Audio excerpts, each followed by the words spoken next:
Bonjour à toutes et à tous. Merci pour être ici dans un jour qui n'est pas tout à fait notre jour normal de cours. Je vous rappelle qu'aujourd'hui, comme d'habitude, il y aura un séminaire immédiatement après le cours, et c'est le professeur Urszlonski de l'Université de Genève qui nous parlera en français. Et on continuera et on terminera demain à l'heure et date, jour de la semaine habituelle, avec mon cours et le séminaire du professeur Kierkia de l'Université de Harvard. Bien, donc revenons au thème que nous avons discuté dans les dernières semaines. Dans notre recherche et quête des éléments constitutifs du langage, ce qu'on a appelé métaphoriquement les atomes du langage, bien cette recherche nous a amené à regarder le lexique fonctionnel. Et nous avons mis en évidence plusieurs propriétés importantes de cette partie du lexique. D'un côté, il y a une division du travail entre le lexique fonctionnel et le lexique de contenu. En certain sens, le lexique fonctionnel crée des structures et le lexique de contenu introduit les éléments de sens. Vraiment, une caractérisation extrêmement grossière de la division du travail peut être exprimée comme ça. Nous avons ces squelettes structuraux constitués par le lexique fonctionnel qui sont très complexes. Ce sera le thème de la leçon d'aujourd'hui. Le degré de complexité est tel que cela vaut la peine de cartographier ces structures de manière détaillée. Donc, première chose, constitution d'entités structurales. Deuxième chose, le lexique fonctionnel déclenche les actions syntaxiques. Nous avons beaucoup parlé d'actions comme merge externe, donc l'opération d'assemblage, merge interne, le mouvement, les processus d'accord, les processus d'externalisation. Tout cela est déclenché en bonne mesure par des spécifications dans le lexique fonctionnel. Et troisième chose, le lexique fonctionnel est le locus principal de la variation paramétrique. Ça, c'est l'hypothèse ou la conjecture de Borer-Chomsky que nous avons discuté la semaine dernière. Donc, nous allons nous focaliser aujourd'hui sur le premier aspect, la construction de structures dont les éléments fonctionnels sont responsables. Ici, il y a quelque chose à dire sur la question de la complexité de la syntaxe et la simplicité des mécanismes. D'après ce que nous avons discuté et proposé, merge est l'opération fondamentale de création de structures et c'est une opération d'une simplicité extrême. On peut difficilement penser à quelque chose de plus simple d'une opération qui dit prend deux éléments, mets-les ensemble, transformer en troisième élément, et cet élément peut être à son tour soumis au même processus. Donc, simplicité extrême des mécanismes. Néanmoins, les structures construites par un mécanisme aussi simple peuvent rapidement devenir des objets très complexes. Ceci en partie à cause de la récursivité, le fait que l'opération peut continuer à se réappliquer sur son propre résultat, et en partie à cause de la richesse des spécifications lexicales qui déterminent la manière de fonctionner de merge. Donc les projets cartographiques dont je vais un peu parler aujourd'hui essayent de rendre justice à cette complexité structurelle en proposant une cartographie des structures. Donc nous voulons dessiner des cartes, toujours sous la forme d'arbres, structure arborescente qui manifeste la structure hiérarchique des différents éléments et on tombe très vite sur des configurations qui sont très riches et complexes. Le fait qu'un mécanisme extrêmement simple peut engendrer des structures complexes n'est pas quelque chose de complètement nouveau. On voit un exemple très clair de cela, par exemple, dans l'étude des objets fractales ou des figures fractales. J'ai mis là dans cette diapo le livre fameux de Benoît Mandelbrot, le mathématicien franco-polonais, qui a inventé le nom et qui a beaucoup travaillé à cette idée. Donc, pour les figures fractales, des règles génératrices extrêmement simples, extrêmement élémentaires, peuvent engendrer des figures d'une grande complexité, d'une grande beauté. Un exemple fameux est celui de la courbe de von Koch, où une règle extrêmement simple, comme celle qui est illustrée par les deux premiers éléments ici, donc une règle qui dit prends un segment, divise-le en 3 parties égales, et puis prends le segment du milieu et remplace-le par une pointe comme ça, donc en effet un triangle équilatéral où on élimine l'un des côtés. Donc cette très simple opération qui peut se répéter, donc chaque fois que nous créons un segment, nous pouvons continuer à appliquer cette simple règle, peut rapidement engendrer des structures très complexes, par exemple aussi des figures fermées. À partir d'un triangle, on peut engendrer quelque chose qui ressemble fortement à un flocon de neige et on peut continuer indéfiniment dans la spécification de la complexité de ces figures. Ces entités fractales ont bien sûr des manifestations naturelles très importantes. Il y a beaucoup de végétaux qui, en quelque sorte, reproduisent des structures fractales comme ce fameux type de chou originaire de la région de Rome. Le flocon de neige est une figure de ce genre, etc. On peut étudier de manière détaillée les règles formelles qui engendrent ces types de structures. On peut faire essentiellement la même chose pour le langage en modifiant ce qu'il y a à modifier. Or, on pourrait dire, mais qu'est-ce qu'on essaye de cartographier exactement? Étant donné que la syntaxe des langues naturelles est illimitée, comment peut-on cartographier un espace infini? L'idée d'une carte suggère qu'il y a des limites. On peut faire la carte d'un pays parce que sa surface est limitée. Donc, qu'est-ce qu'on fait dans un domaine illimité?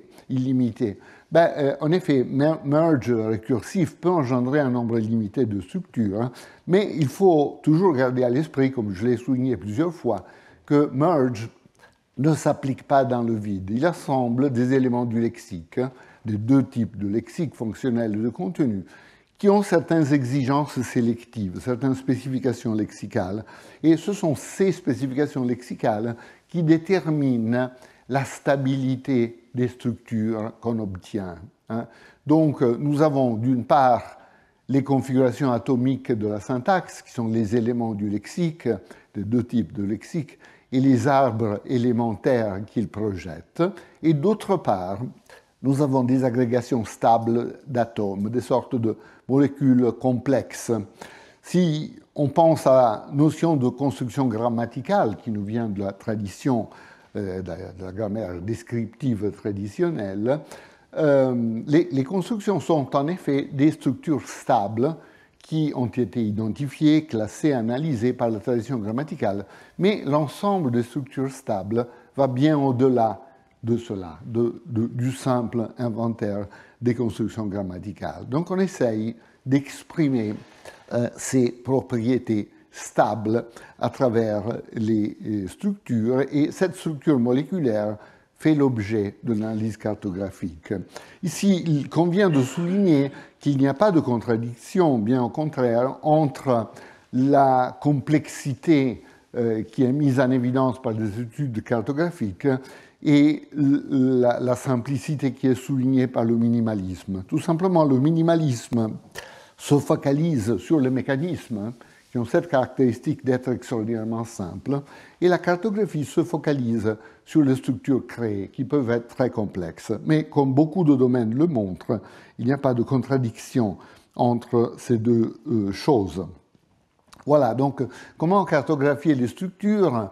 On peut partir de cette représentation de la structure d'une phrase qui remonte aux années 80, en gros, où nous avons plusieurs manifestations de cette sorte de cellule élémentaire, structure élémentaire, qui est la projection d'un certain type de tête. Ici, on m'a rappelé que j'avais oublié de définir les structures que j'utilisais, donc je vais le faire maintenant un peu tardivement. C'est la notation anglo-saxonne où la lettre P désigne un syntagme, phrase, donc ça veut dire phrase, donc VP, ça veut dire verb phrase ou syntagme verbal.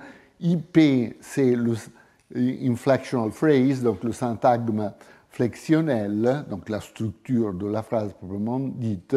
CP, c'est la projection du C qui est le complémentaire, donc c'est un syntagme complémentaire, de nouveau avec cette configuration qui est ce qu'on appelle la structure X-bar. Donc ça, c'est la configuration de la phrase. Il y a au départ au moins ces trois niveaux superposés l'un à l'autre. Et là aussi, avec une certaine division du travail, ils expriment des propriétés distinctes. Donc, le syntagme verbal, le VP, est spécialisé dans l'expression de la structure argumentale.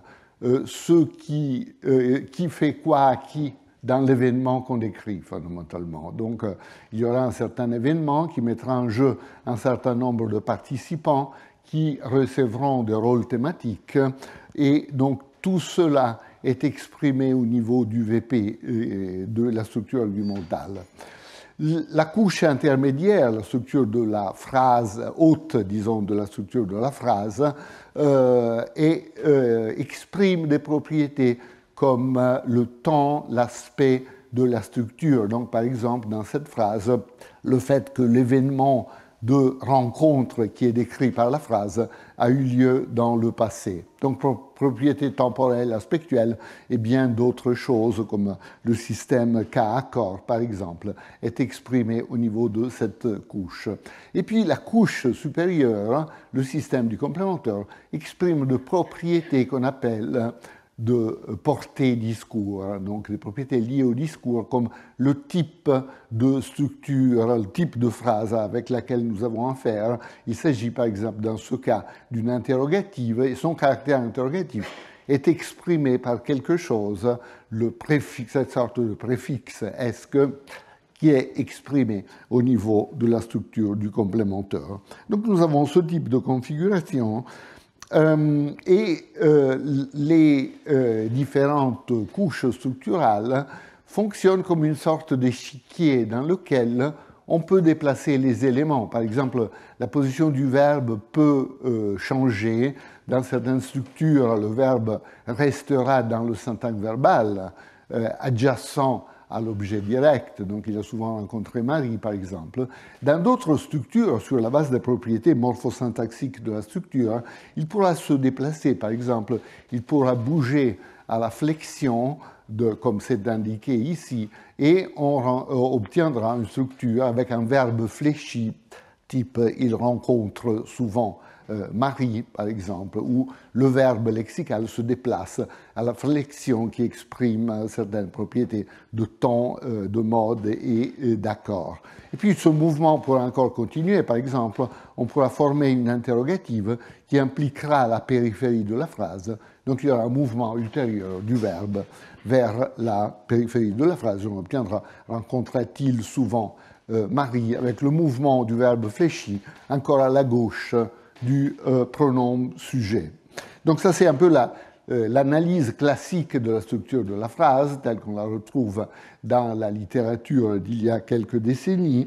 Mais à un moment donné, le linguiste français Jean-Yves Pollock avait fait l'observation très importante que dans ce genre de représentation, il n'y a pas suffisamment de positions pour caser pour bien décrire les différentes positions du verbe, parce qu'il suffit de considérer une phrase qui ait suffisamment de complexité en termes de position adverbiale pour voir que le verbe lexical peut se trouver à plusieurs endroits, donc en adjacence avec l'objet direct, dans des structures comme ne pas complètement comprendre ses idées, donc sa position de base essentiellement, ou bien elle peut se déplacer au-delà d'un adverbe bas.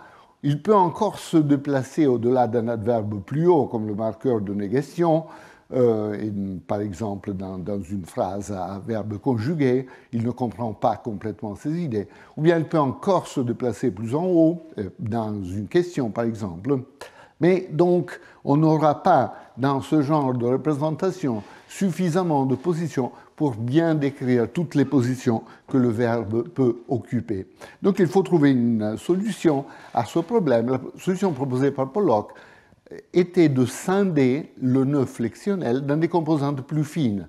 Donc, comme on exprime dans la tête flexionnelle des propriétés d'accord et de temps, l'idée de Pollock a été de dire peut-être accord et temps forment deux têtes séparées, ce qui donne plus de structure à la configuration phrasale, ce qui augmente les positions, ce qui nous permet donc d'avoir autant de positions verbales par rapport à ce qu'il faut pour décrire correctement la distribution du verbe par rapport aux adverbes.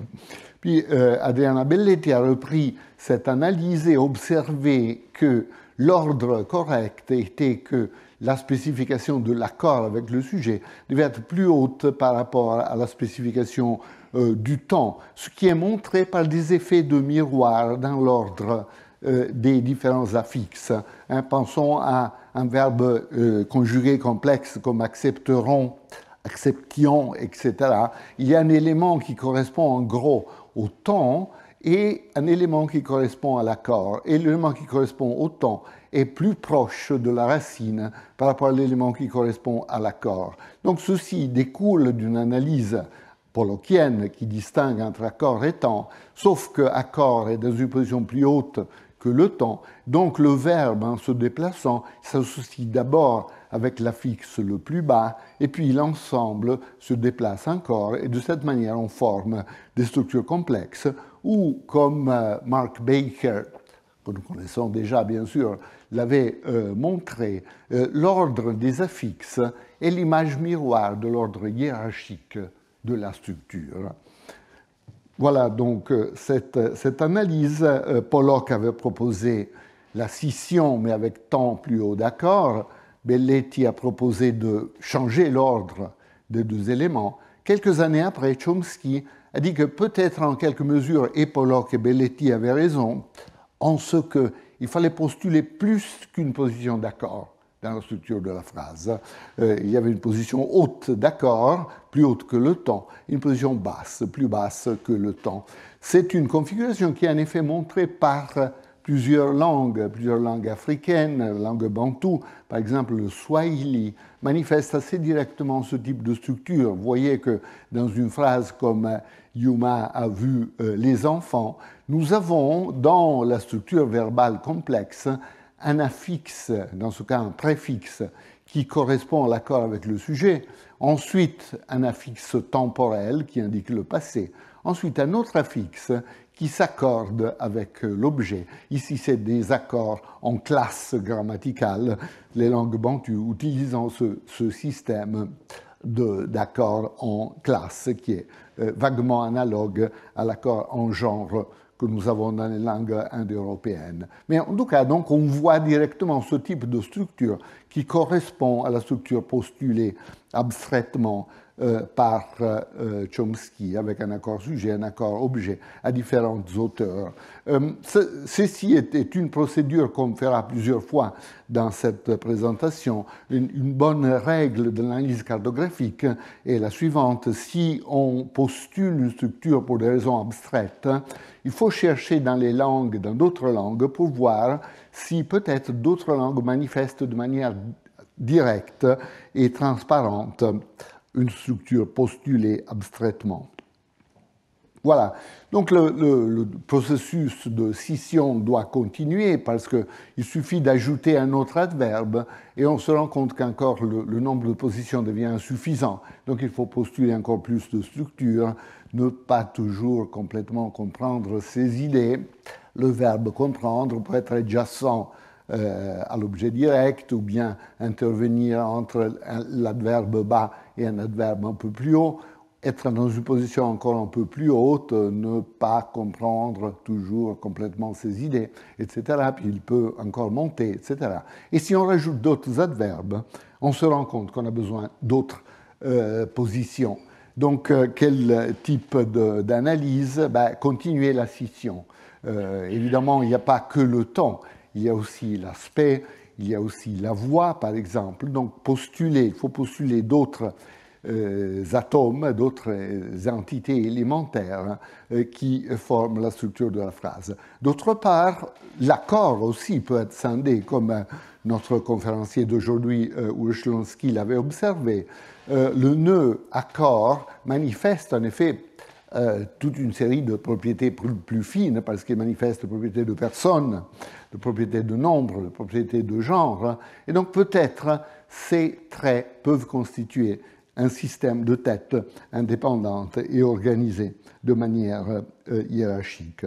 Donc on continue la scission, mais ceci a posé la question, où est-ce qu'on s'arrêtera? Quand est-ce qu'on arrivera à identifier les atomes, les fameux atomes du langage? Alors c'est à ce point qu'on a commencé à introduire les études cartographiques en essayant d'inverser le problème. Et plutôt que proposer une nouvelle forme de scission chaque fois qu'il y avait un problème empirique à régler, on a essayé de se poser la question en partant de l'extrémité opposée du problème. Donc, se poser la question, quelle est l'expansion maximale, l'ensemble maximal de propriétés qu'une certaine zone de l'arbre peut ou doit exprimer?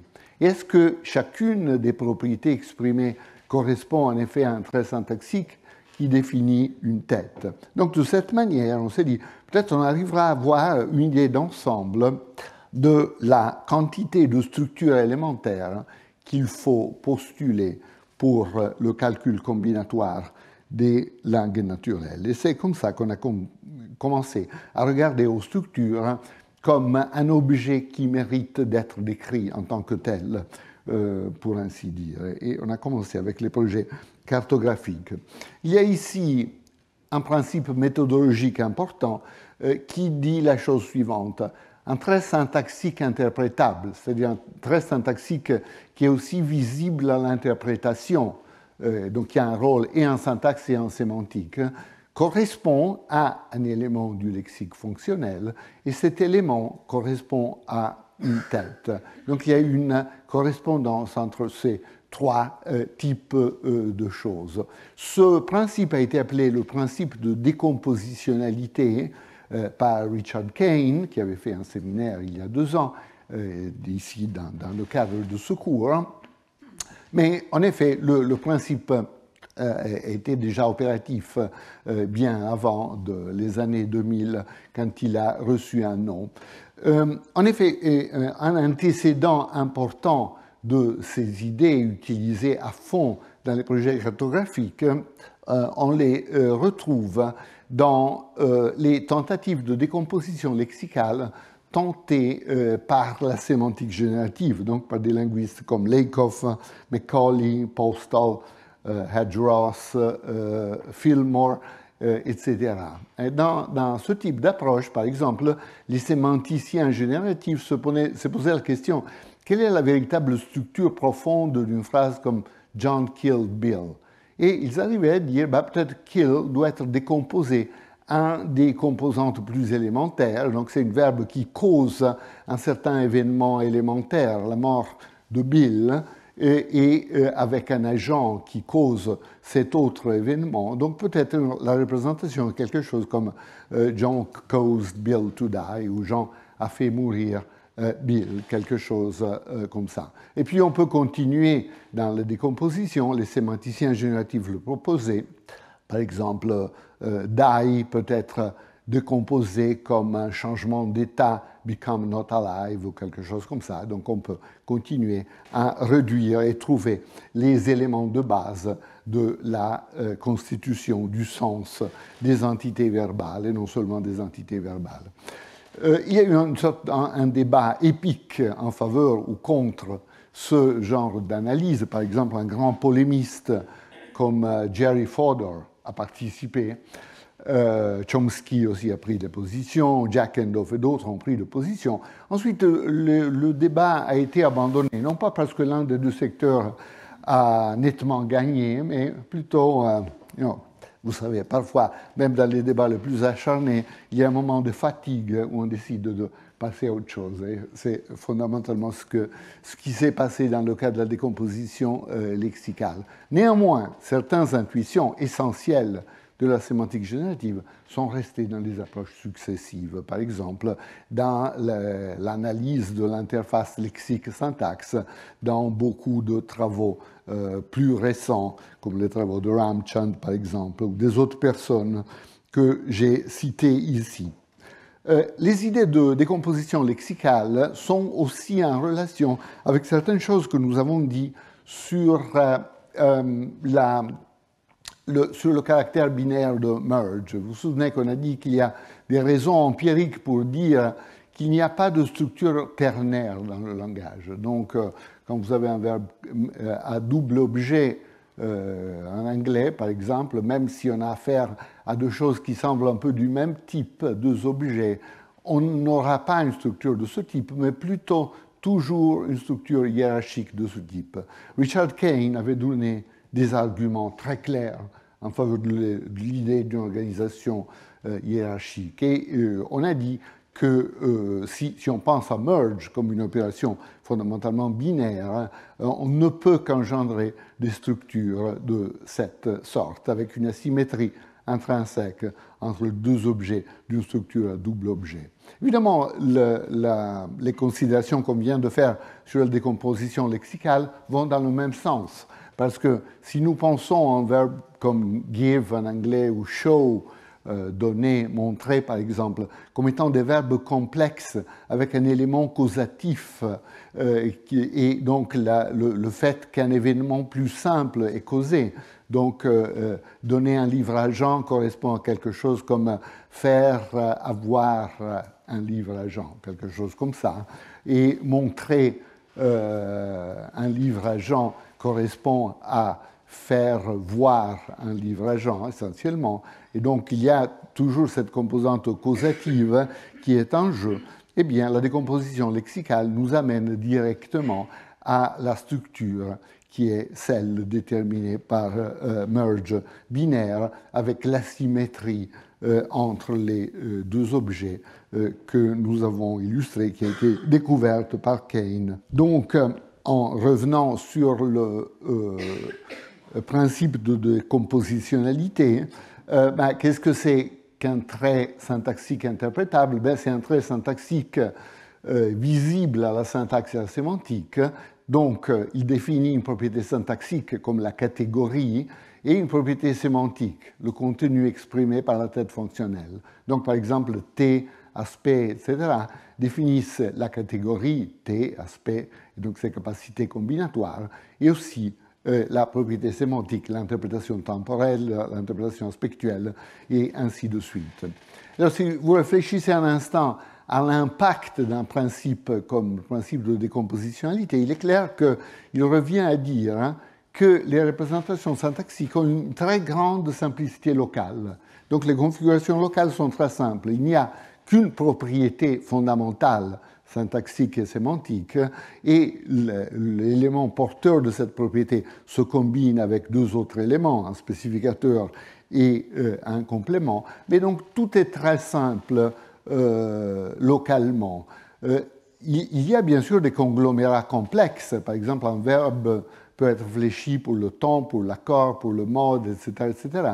Mais selon cette manière de voir les choses, ces structures complexes ne sont pas déjà toutes faites dans le lexique, c'est seulement la syntaxe que, par le mouvement, peut créer ces entités complexes.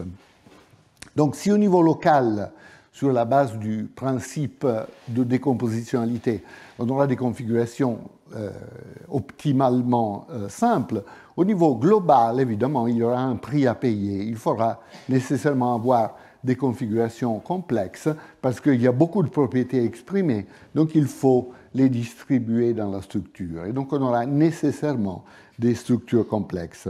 Et ce sont bien les structures complexes qu'on essaye de cartographier. Voilà, donc sur la base de tous ces principes, Guglielmo Cinque, qui a parlé aussi à notre séminaire il y a 2 ans, est arrivé à une scission en plusieurs composantes du système de la flexion, donc en continuant les idées de Pollock, Belletti, etc. Cinque a identifié une séquence hiérarchisée de spécifications de mode, de modalités, possibilités, nécessités, etc., de temps, présent, passé, futur, d'aspects, aspect progressif, par exemple, aspect ponctuel, aspect perfectif, etc., jusqu'à la voix active, voix passive, etc. Donc, il a identifié ce système extrêmement détaillé de têtes fonctionnelles hiérarchisées, tout simplement en poussant aux extrêmes, conséquences extrêmes, la méthodologie pollockienne. Et dans mon propre travail, mais je vais revenir là-dessus, je fais des propositions sur la scission du nœud complémentaire en une série de têtes. Donc c'est un espace délimité par une tête de force et une tête de finitude qui crée un espace qui est occupé par des entités comme les topiques, des focus, des foci, si on veut, et différents types d'opérateurs, les opérateurs de questions, par exemple, de structures relatives, de structures exclamatives, et ainsi de suite. Mais je vais revenir sur la forme du système du complémentaire. Donc on a commencé en cartographiant une série de structures des langues romanes et germaniques, et puis très très rapidement, ce type de méthode, ce type d'approche a été étendu à beaucoup d'autres langues. D'abord, les langues indo-européennes, comme les langues celtiques, slaves, etc., les langues indo-européennes orientales, comme le persan, etc., mais aussi au-delà de la famille indo-européenne, avec beaucoup de travail sur la langue finno-ougrienne, en particulier sur le hongrois, sur la langue turcique, sur la langue sémitique, et ici la contribution de Urschlons qui a été très importante, et puis sur la langue d'Afrique, beaucoup de travail sur la langue d'Afrique, en particulier le travail fondateur de Enoch Abo sur le Gbé a été la première analyse cartographique systématique d'une langue africaine, d'une langue kwa dans ce cas, et qui a constitué un véritable modèle pour beaucoup d'analyses cartographiques de langues bantoues et non bantoues qui ont été proposées par la suite. Beaucoup d'intérêt aussi sur les langues d'Extrême-Orient, beaucoup de travail sur le chinois, sur le japonais, sur lequel je vais revenir, sur le coréen, sur beaucoup d'autres langues, sur les langues natives d'Amérique et d'Australie, sur les langues austronésiennes, bien sûr, langue océanique, et aussi sur les langues créoles, sur les langues des signes qui ont leur propre cartographie, bien entendu, et puis beaucoup de travail aussi en dialectologie romane, romane et germanique. La méthode cartographique est très utilisée parce que les cartes nous permettent de bien étudier certains aspects de la microparamétrisation qui caractérisent les études dialectologiques en général. Et bien sûr, l'utilisation aussi en linguistique historique sur la langue classique. Beaucoup de phénomènes d'ordre apparemment très libre dans les langues classiques, par exemple en latin, ont été ramenés de manière intéressante à des représentations cartographiques détaillées qui montrent entre autres que ce n'est pas le cas que tout est possible. Il y a des limites à ce que l'on peut faire, même dans des systèmes qui sont apparemment très très libres. Voilà, donc si on veut caractériser dans une phrase ce qu'on essaye de faire en cartographie, je dirais qu'il s'agit d'un vaste projet descriptif. Donc nous essayons d'offrir des descriptions précises, aussi exhaustives que possible, aussi structurées que possible, des structures fines, des syntagmes et des phrases. Alors, la description est extrêmement importante. Pensez, par exemple, à toutes sortes d'applications, des applications didactiques, des applications cliniques au déficit du langage, des applications informatiques. Si nous n'avons pas une description exhaustive et fiable des langues, évidemment, toute application est extrêmement difficile. Et bien sûr, il y a un intérêt intrinsèque dans la description pour la documentation et la préservation des langues menacées d'extinction. Mais seulement une petite partie des langues du monde a été décrite d'une façon systématique.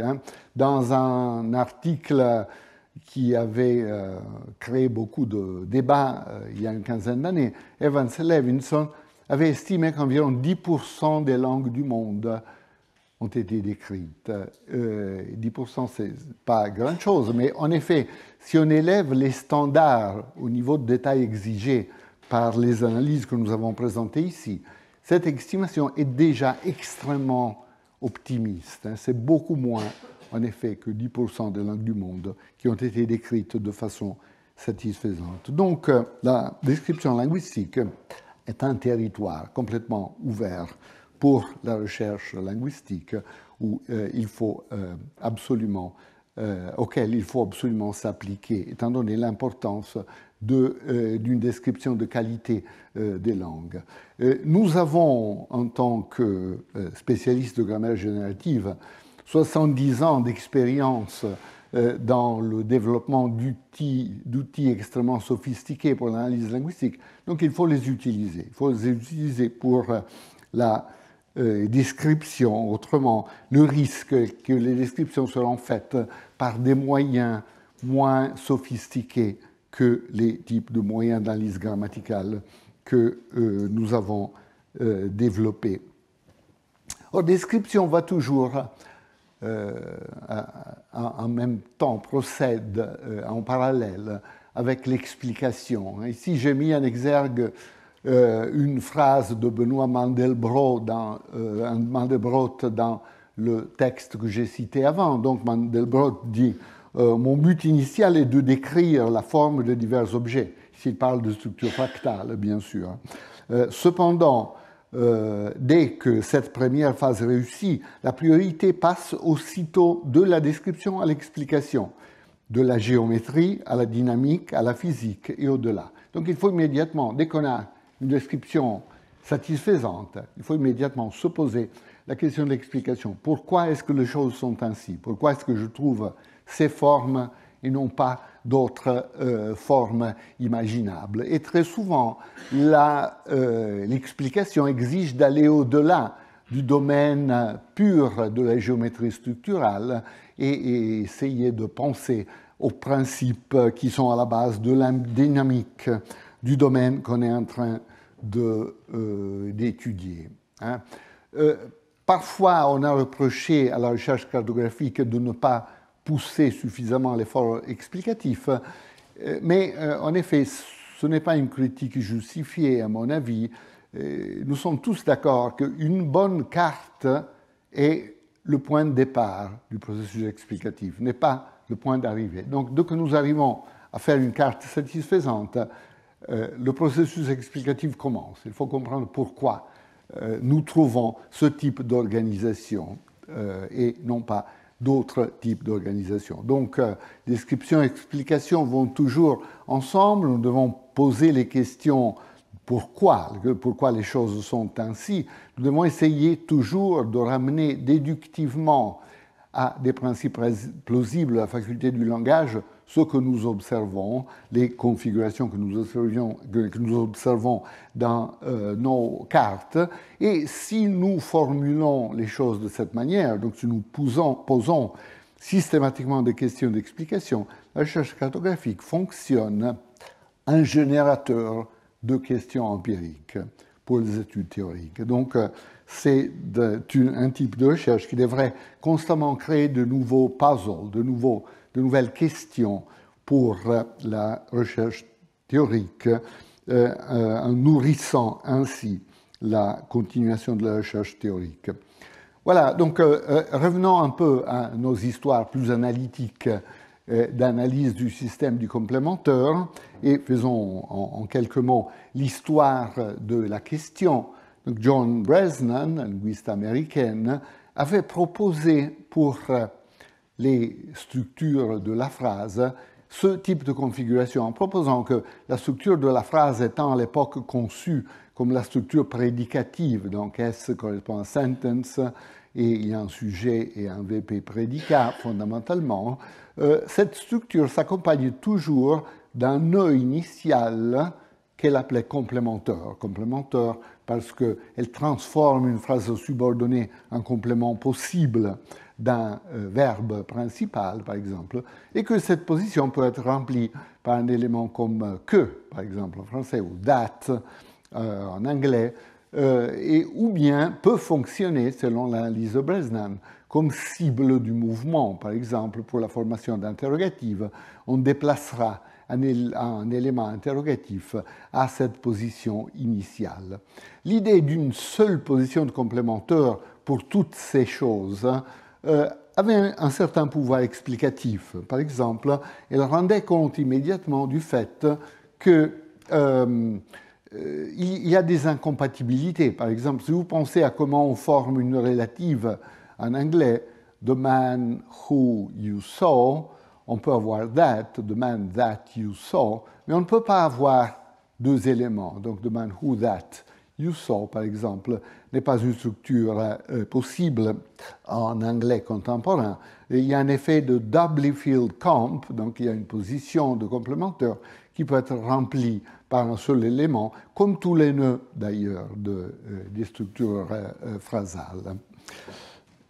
Mais évidemment, cette structure était beaucoup trop simpliste et un premier enrichissement est venu de Chomsky dans ce texte Barriers que j'ai cité avant, qui traite en effet de la théorie de la localité, mais dont la contribution sur les structures, qui se trouve dans la toute première page de cette contribution, de ce livre, consiste à dire que la théorie X-bar, donc ce schéma fondamental qu'on associe aux différents syntagmes, donc ça peut être un syntagme nominal, syntagme verbal, syntagme prépositionnel, etc., avec cette configuration, peut être étendu aux catégories fonctionnelles. Donc aussi, le complémentaire projette son propre schéma X-bar, la flexion projette son propre schéma X-bar, et donc il y a une intuition puissante d'uniformité de toutes les structures, si on veut. On a toujours ce genre de configuration. Mais si on adopte cette idée chomskienne, il y aura deux positions, non pas une seule, dans le système du complémentaire, une position de spécificateur et une position de tête. Et il y a des bonnes raisons immédiates pour accepter ce premier type de scission, n'est-ce pas? Si on pense au phénomène comme la formation d'interrogative en anglais, what could he say, nous voyons que nous avons besoin de deux positions au début de la structure, l'une pour l'élément WH et l'autre pour l'inversion du verbe fléchi. Et donc c'est exactement les deux positions qui sont là dans les structures selon l'hypothèse de Chomsky. Donc le simple nœud complémentaire remplacé par ce type de configuration, les phénomènes de verb second généralisés qu'on trouve dans toutes les langues germaniques, sauf l'anglais moderne qui a perdu ce processus dans son histoire, et les langues romanes médiévales qui ont toutes perdu ce processus, sauf le romanche qui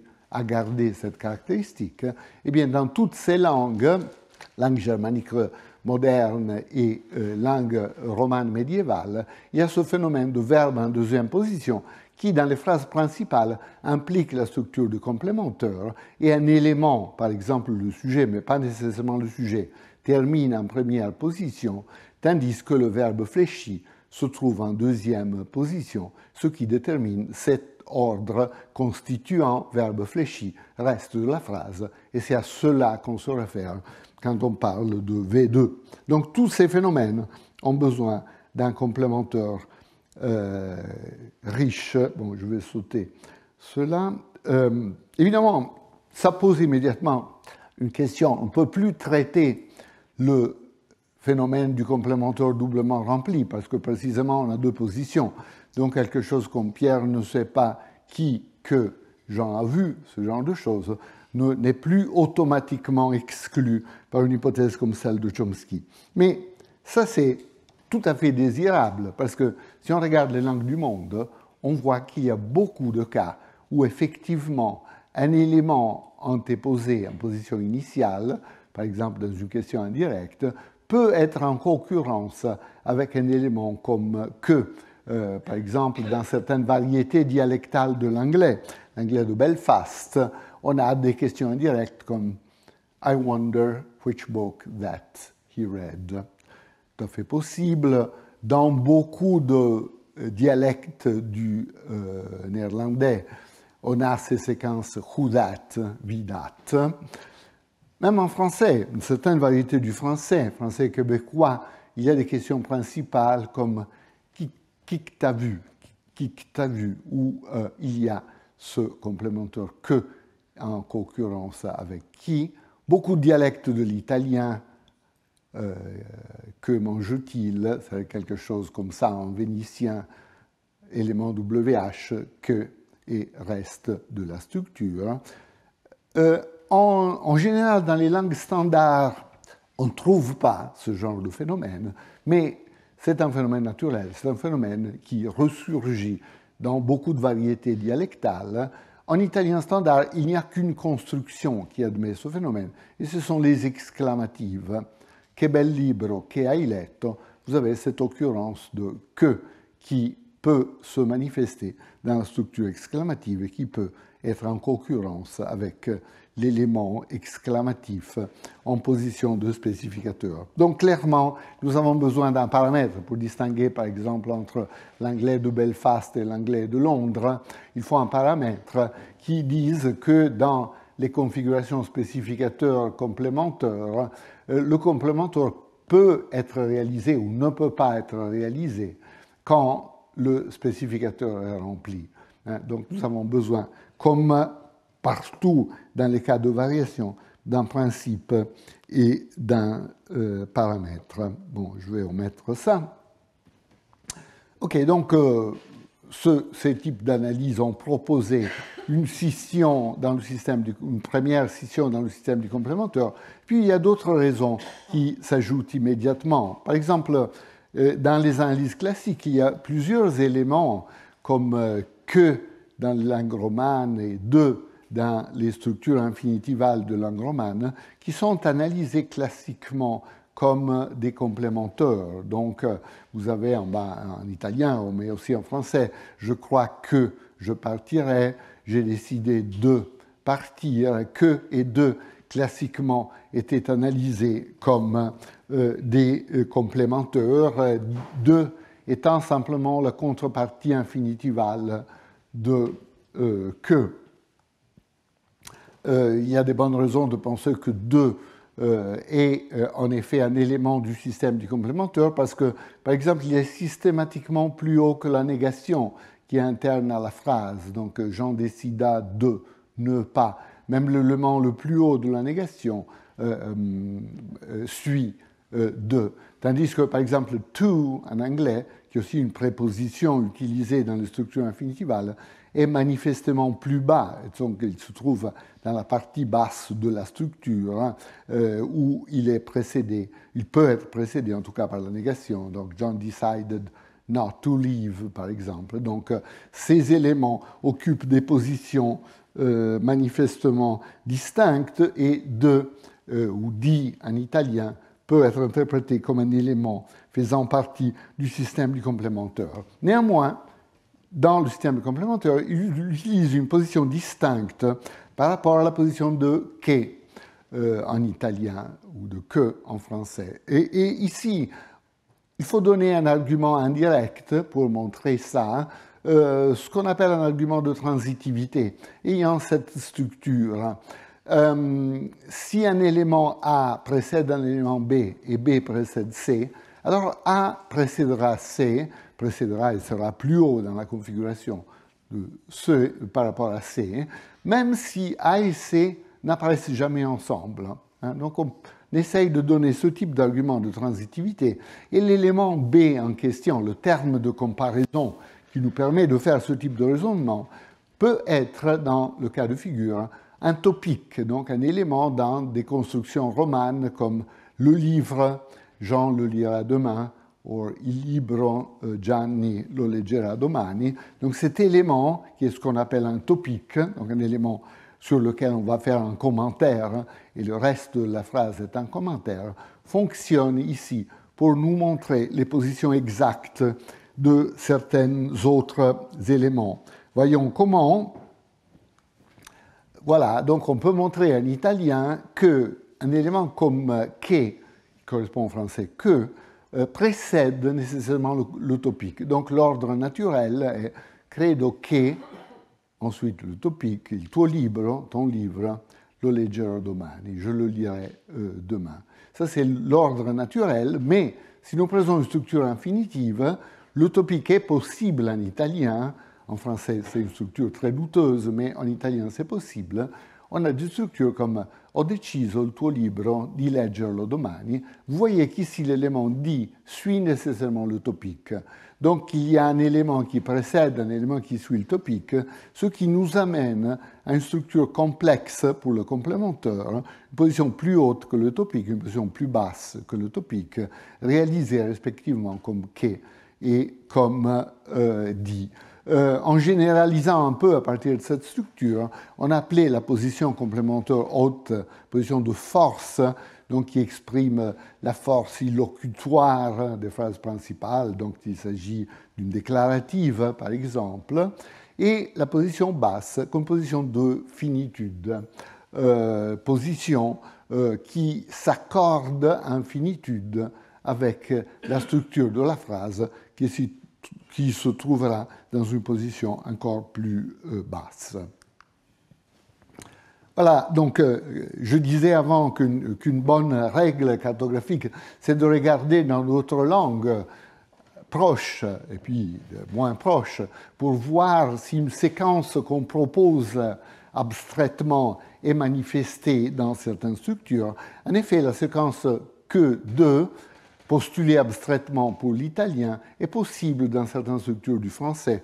Plutôt que de faire cela, tu devrais lui parler, par exemple. Vous voyez cette séquence postulée abstraitement pour l'italien. L'italien n'a pas de cas comparable, mais sur la base d'un argument abstrait, on est arrivé à postuler ce genre d'ordre. Puis regardons d'autres complémentaires. Par exemple, le complémentaire C, correspondant à si du français, alors on peut montrer, toujours en utilisant le même type d'argument, que la position occupée par si n'est pas aussi haute que la position occupée par che en italien, parce que si c'est peut être précédé par un topique. Donc vous avez l'ordre non so topique, il tuo libro se lo leggerò domani, et vous avez le topique qui peut précéder ou suivre se, et qui, dans certains cas, l'élément C peut en effet être précédé et suivi par un élément topical. Non so a Gianni se il tuo libro glielo darò domani. Donc, ce qui nous amène à enrichir notre petite carte et dire que si che est la position la plus haute et di la plus basse, C, cette position interrogative, est intermédiaire, où elle peut être précédée ou suivie par une position topicale. Là aussi, bonne règle cartographique, on regarde d'autres langues, on voit que, par exemple, en espagnol, la séquence que si, postulée abstraitement par l'italien, peut se réaliser dans certaines questions, dans les questions ainsi dites rapportées. C'est-à-dire, quelqu'un pose une question. Est-ce que tes amis t'ont déjà visité, t'ont déjà rendu visite à Granada? Je peux rapporter cette question en disant me preguntaron, donc ils m'ont demandé que si, etc. Et le reste de la structure. Vous voyez l'ordre postulé abstraitement par l'italien, aussi avec la possibilité d'un topique, comme dans cette deuxième phrase, qui intervient entre que et si. Alors, en étant la comparaison, on regarde d'autres langues et on voit là apparemment un problème. C'est-à-dire, si on regarde d'autres langues comme certaines variétés du néerlandais, certains dialectes flamands, on trouve non seulement l'ordre que si, mais aussi l'ordre si que. Par exemple, dans ces questions indirectes, Jean a demandé si que Marie était déjà partie ou quelque chose comme ça. Alors, est-ce que ces ordres peuvent varier arbitrairement? Dans la prochaine langue, on peut s'attendre de trouver à une autre possibilité jusqu'à réaliser toutes les possibilités logiques. Si c'était le cas, donc s'il y avait une variation tout simplement arbitraire, hein, évidemment, on ne pourrait pas avoir des ambitions explicatives trop grandes par rapport aux cartes qu'on essaye de dessiner, parce qu'il y aurait beaucoup d'éléments complètement arbitraires dans ces représentations. C'est le type d'objection qui a été fait, par exemple, par le linguiste belge Van Kranenbroek.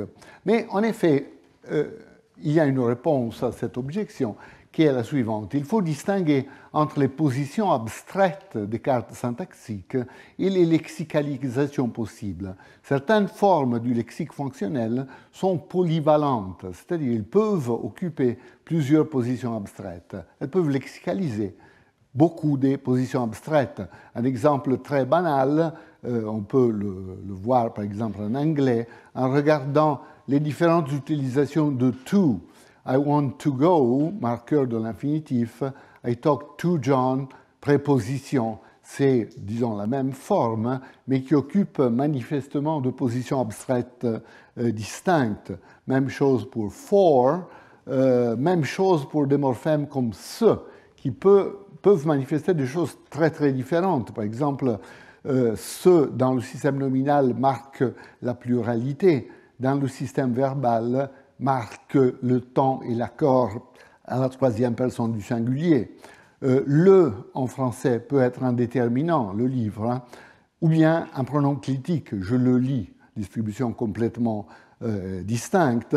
Donc, la même forme peut occuper des positions structurellement distinctes.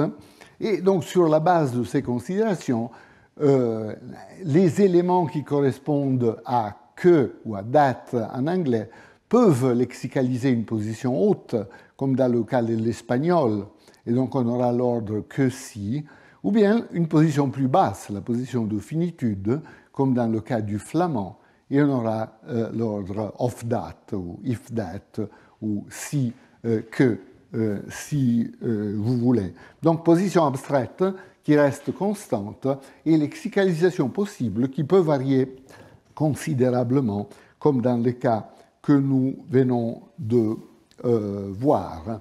La polyvalence peut se manifester dans la même langue. Par exemple, un élément comme que, dans certains dialectes de l'italien, par exemple, ici, je parle du dialecte de Venise, que peut lexicaliser la force déclarative. Donc, dans une déclarative subordonnée, je regrette que à Marco on lui a dit ceci ou cela. Donc, que déclaratif précède un topique, mais que peut aussi lexicaliser une position beaucoup plus basse après l'élément interrogatif dans les questions indirectes et à plus forte raison après un topique. Donc, on a des structures comme une question indirecte, comme celle-ci. Je me demande le prix Nobel à qui on va lui donner l'année prochaine, par exemple, où vous voyez que la même forme que peut lexicaliser ou bien une position très haute, la position de force déclarative, ou bien une position très basse après l'élément WH dans les questions indirectes, la position de finitude. Donc dans la même langue, on trouve ce genre de choses, et même dans la même phrase, parfois, on peut avoir des utilisations multiples du même élément de type que, qu'est, etc., qui lexicalisent des positions distinctes. Par exemple, comme Jim McCloskey l'avait observé en anglais, on peut accepter des structures comme I think that if they arrive on time, that they will be greeted, où il y a cette répétition qui suggère que that lexicalise une position haute et une position beaucoup plus basse dans la structure de la périphérie gauche. On retrouve ça dans plusieurs langues avec des topiques. Par exemple, en espagnol, Juan dice que con su hermana, que no se puede contar, etc. Vous voyez une position topicale qui est précédée et suivie par que. On trouve ça dans des variétés dialectales du français, donc dans le dialecte picard, il y a ce type de structure avec double occurrence de que. Il arriva qu'une demoiselle qu'elle tomba, fondamentalement, où vous avez cette double occurrence. Donc, à travers les dialectes, on trouve très fréquemment des configurations de cette sorte. Voilà, je voudrais faire référence maintenant à quelque chose qui avait été discuté par Adam Ledgway dans son séminaire ici il y a quelques semaines. Donc Ledgway avait parlé de cette propriété fort intéressante en gascon, le que, ou qu'est plutôt, énonciatif du gascon, parce qu'il peut être amené exactement au même type d'analyse que nous venons de voir. Donc normalement, dans les déclaratives principales, les langues ne marquent pas la force déclarative. Une déclarative principale, tout simplement, commence par le sujet. Donc en français, tu chantes, on n'a pas que tu chantes, par exemple, ou en anglais, on n'a pas ce genre de structure. Mais en gascon, vous avez que toutes les déclaratives commencent par cet élément qui marque explicitement la force déclarative. Donc, que cantas, vous voyez que c'est une langue à sujet nul, donc le pronom sujet ne sera pas prononcé. Et il y a ce qu'est plutôt énonciatif. Dans les structures subordonnées, on pourra avoir un double marquage. Il y aura un que haut, pour ainsi dire, et un que plus bas.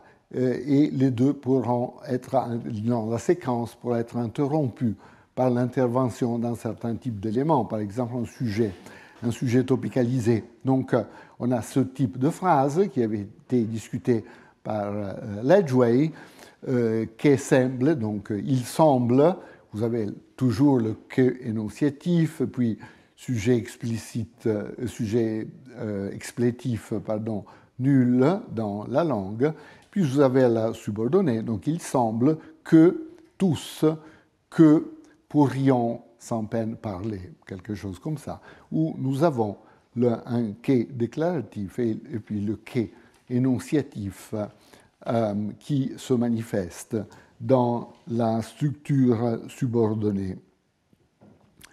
Ledgway a montré aussi que les sujets dans les structures avec ce que doivent nécessairement le précéder.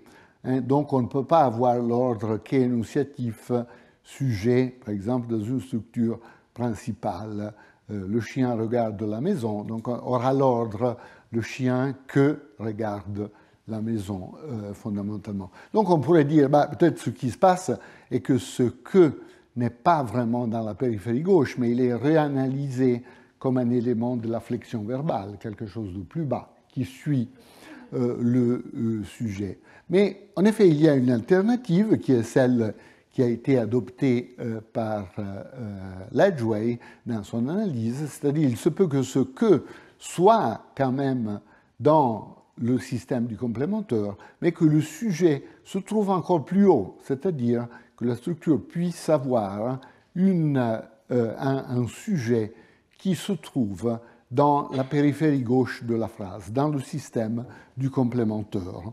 Et l'hypothèse d'une telle configuration ne doit pas nous sembler trop étonnante, parce que le français standard, en effet, illustre dans une construction bien connue ce phénomène d'un sujet qui se trouve très haut dans la structure. C'est dans la configuration de ce qu'on appelle l'inversion complexe du français, une manière de former une interrogative, donc le chien regarde-t-il la maison, où le sujet lexical se trouve dans une position plus haute par rapport au verbe fléchi qui, lui, a été déplacé à la gauche du pronom sujet. Donc le pronom sujet glytique se manifeste en position anglytique, donc après le verbe fléchi. Donc dans ce type de configuration,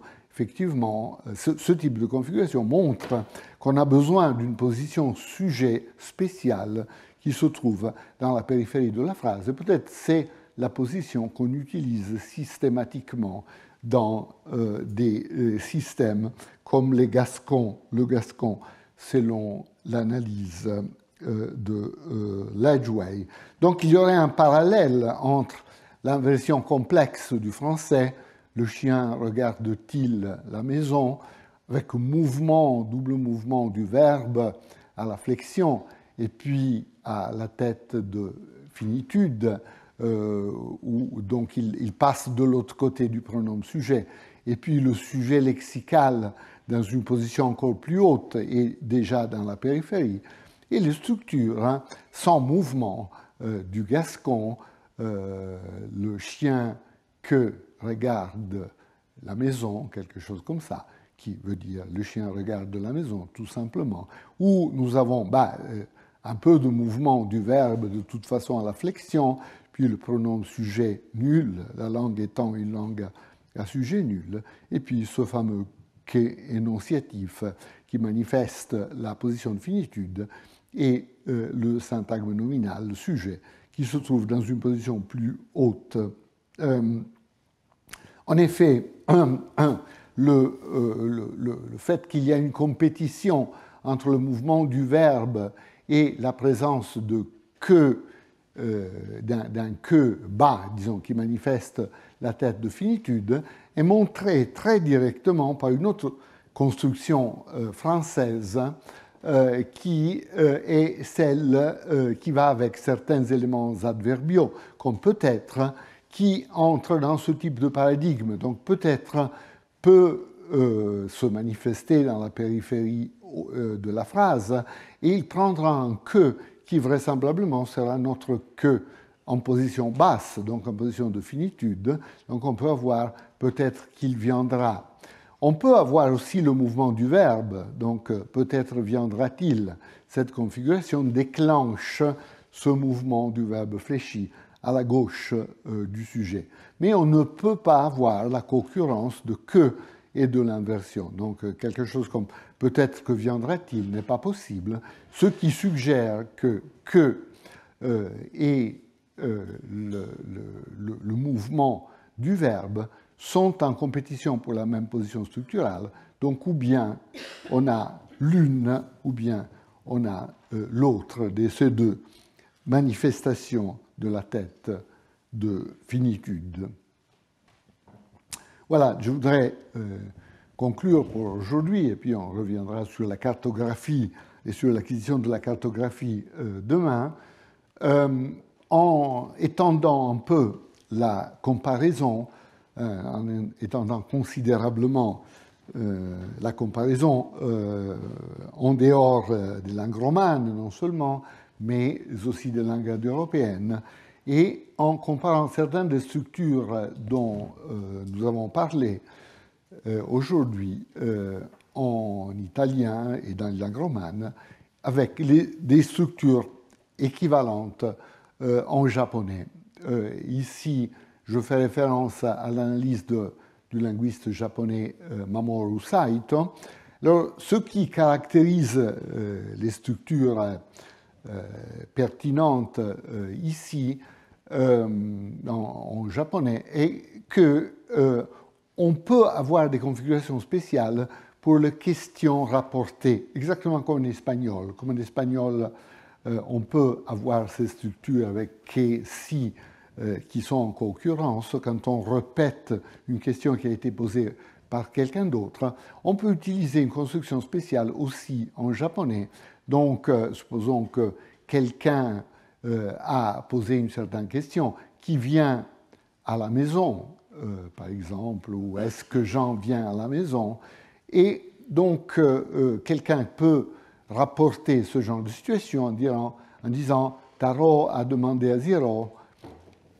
Et ensuite, nous avons ce type de structure qui est caractérisée par trois particules qui se trouvent toutes à la fin de la phrase, no kato, et qui sont analysées par Saito comme correspondant aux séquences qu'on a vues dans le langue romane. En particulier, to correspond à que de l'italien ou à que du français ou à que de l'espagnol. En effet, c'est le même type de particules qu'on a dans des structures comme je crois que Marie viendra, sauf que ce que to se trouve à la fin de la structure à cause du paramètre de la fixation du paramètre tête complément dans cette langue sur laquelle je reviens dans 2 minutes. K est une particule interrogative, donc est une particule qui correspond à si du français ou à C de l'italien. Et no est analysé par Saito comme une particule qui lexicalise la tête de finitude, donc la tête la plus basse du système du complémentaire. Donc la tête qui correspond aux deux j'ai décidé de venir, par exemple, dans la langue romane, ou di dans les structures italiennes correspondantes.